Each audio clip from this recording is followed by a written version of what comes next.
Tonight, America Masri welcome Rabbi Wise from Neturei Karta International Organization, and we are here to know more about his organization.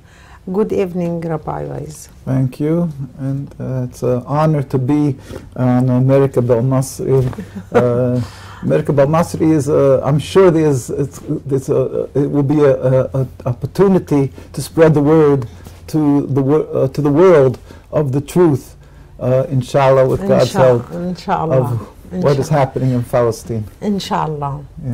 Yeah. So let us start by what is the name Neturei Karta means in Hebrew?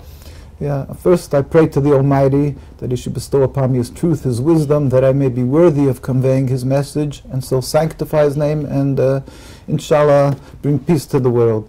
Neturei Karta is Aramaic. It means Neturei, protectors, Karta of the city, and this was given to the religious Jews who were actually the community that were living for so many hundreds of years in Al-Quds, in Jerusalem, and in Palestine, the Holy Land. They were living there, and they were opposed to this encroachment on the Palestine, the Holy Land, by the Zionists. It was a different movement, a strange movement that came to the Holy Land, and so they opposed it.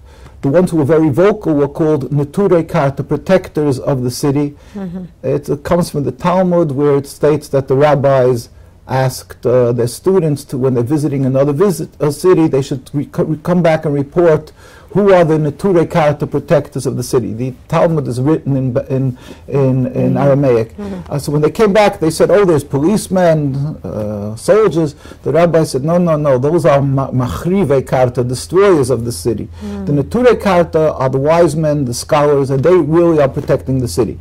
So when the Zionists came from Europe and decided to occupy and create their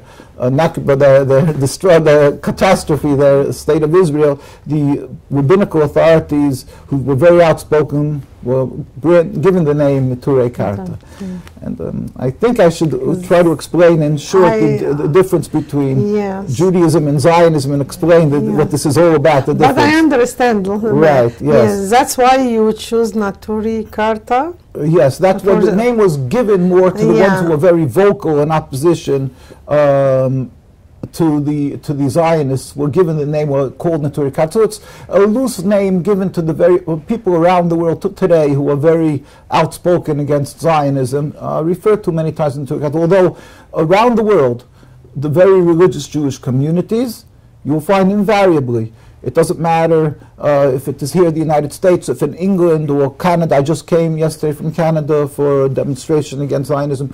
Or in Al-Quds, in Jerusalem, around the world, they stand in opposition to the existence of the state of Israel, the religious community, the truly religious communities. We have many pictures of you can see of. These are large, over 100,000 people. These taking up this picture. They're taking up the chief rabbi today. Where is this? This is in Kikar Shabbos, I believe, in Jerusalem. And this is in 202 when they took up the chief rabbi of Palestine today. Now, I have to explain that there is the Zionists have a rabbinate and a chief rabbi, but that's all a farce. That's all a facade, a way to sort of give it a view, a mantle of that it should be kosher, halal, that it should look that it's good. But in truth, they made a state that's a direct rebellion against God, and has no legitimacy according to the Torah. And there was always rabbis and a Jewish community that was living in Palestine, and they had their rabbinical authorities. Until today, the head community, the leadership was called Eda Charei. The community was called Eda Charei, this God-fearing community, and they have the rabbinate and chief rabbi. So this you see, when the last chief rabbi passed away, we took up another one. This is the people went out to greet him. I see something like that. Right, and this is they're living there. These are these large communities. You see demonstrations around the world against Zionism. These are in different communities. This you see in front of the White House when Netanyahu came to visit President Obama. Here you will see in Montreal in Canada, and this is in London, and this is New York City. The point is that these gatherings are taking place. This is in front of the Capitol, and this is in front of the White House. Demonstrations against Zionism, the existence of the state. And I think it would be necessary really to explain what is happening with God's help. And I'll try to explain in very short. Again, with God should gift me the words of be concise and clear. Judaism is a religion. It's a religion to serve God. It's 3,000 years when Jews made a covenant on Mount Sinai. Moses went up to the Mount Sinai and took from the Almighty the Torah that we accepted to be as our religion, and it means to be subservient to God, and to be subservient to God and uphold the laws of the Torah. That was 3,000 years ago. Until today, we have to and we do adhere and uphold the laws of this Torah. That is all what Judaism is, to accept the laws of the Torah. Zionism is a movement, a political movement that started in Europe a little over 130 years ago or something like that. Just 130 years ago? Yes, and that was a movement to transform this Judaism of religion into nationalism, that we should be like the Italians have Italy, Americans, U.S. citizens have U.S., and every other country, Canadians have Canada. They're going to have their land, their homeland, and an army, and an Olympic team, and so forth. So these people who created this were making a transformation from religion to nationalism. It's totally unacceptable on many forms. Basically, simply because it's our religion is to be subservient to God, to accept the Torah. It's not a nationalism. Regarding a recent statement by Brooklyn Councilman named Kalman Yeger, yes, who recently ignited a conflict with his comment that he said Palestine does not exist. Right. What is the message that you would like to send for him? Well, because you tell me you support Alan Omar. Okay, for this councilman, let me just say, it's not only a message we want to send him. We just yesterday on the steps of City Hall. Yes. And you can, anybody goes to NKUSA, you can look at it and find it in our site. You will find that a few hundred rabbis and students and from the Jewish community went on the steps of City Hall, and they issued yesterday, and they made a press conference, and they stood up, and they wanted to say, which they said, and that the issue is that this assemblyman, and the councilman, that their issue that they voted in is to help the Jewish people, the communities, or not only Jewish, the communities that they represent, that they should have, good care from the government, clean streets, and everything that's necessary. Make life easy. But God forbid that they're not representing the voice of the Jewish people at large about the concept of the state of Israel. That we are not. They shouldn't be promoting Zionism, and they should not be. And secondly, they should not be vilifying Mrs. Omar, Congresswoman Omar, because it's not true. She's not anti-Semitic, and that's what they clearly said. So we have a message. We plead with him that that he's a councilman. He should be doing the good, what God blessed him to give him a lofty position as a representative. He should be careful and understand. He should not be duped by Zionists. He's a person who's a Jewish person. He should not be duped. Zionism goes around the world, and they have a massive amount of money, and they use that money to brainwash, to falsely educate the Jewish people that this is part of our religion, or this is what God wants from us, when every single rabbinical authority worldwide stood up and said this is evil, it's unacceptable. What's the chance of re-electing Kalman Yeger again? I hope that he will change. A person can make a mistake. And he's a you will give him a chance.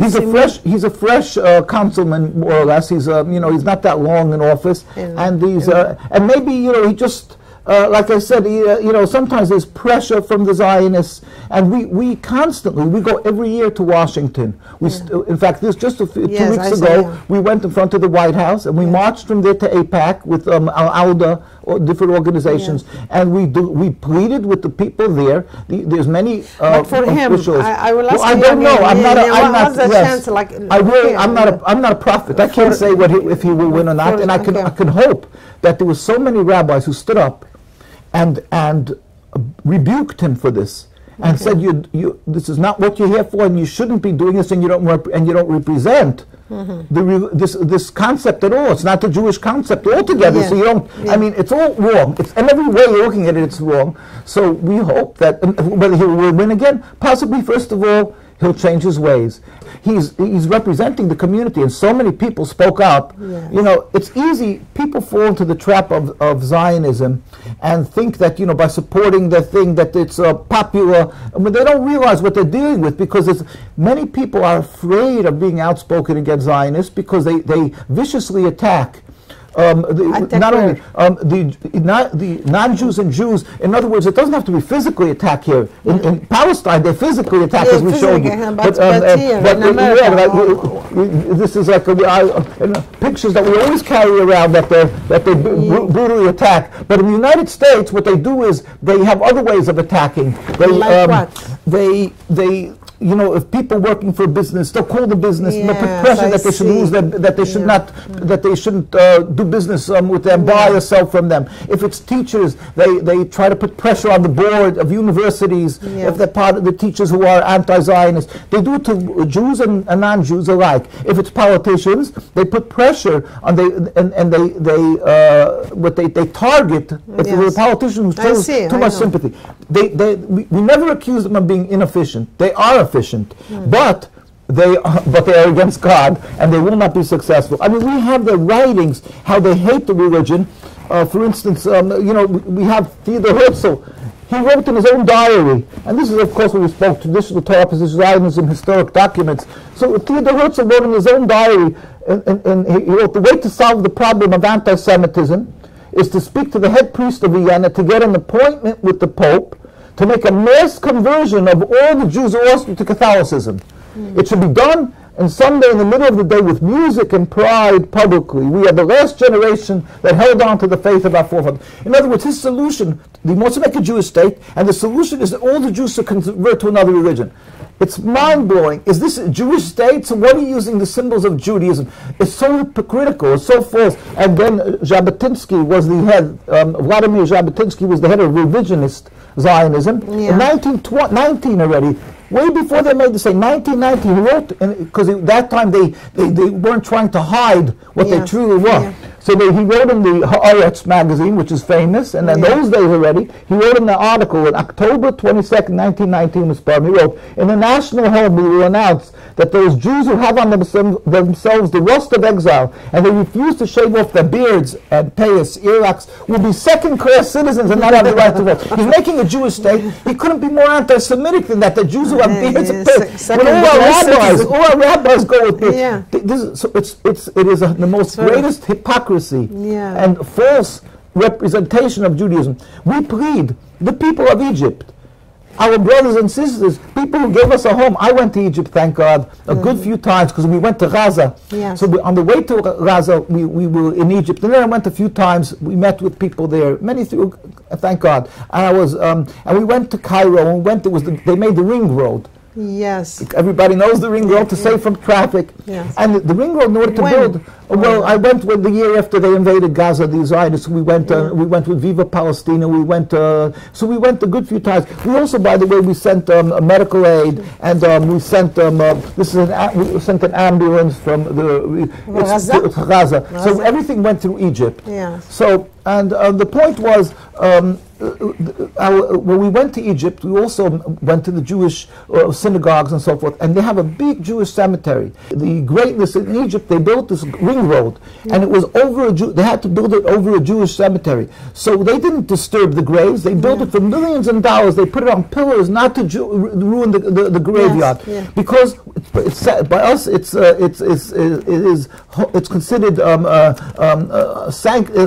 holy. You know, the concept of the Zionists, when they build graveyards, and we have pictures, they have no, they beat up the graves, and they beat up the Jews. The Jews demonstrate against this. Look what's happening to the Jews. Look, We have go to cite Israel versus Judaism. Look what they do. These are rabbis who are marching against, but they have no respect, and they brutally beat them. Look what they're doing to them. Yes.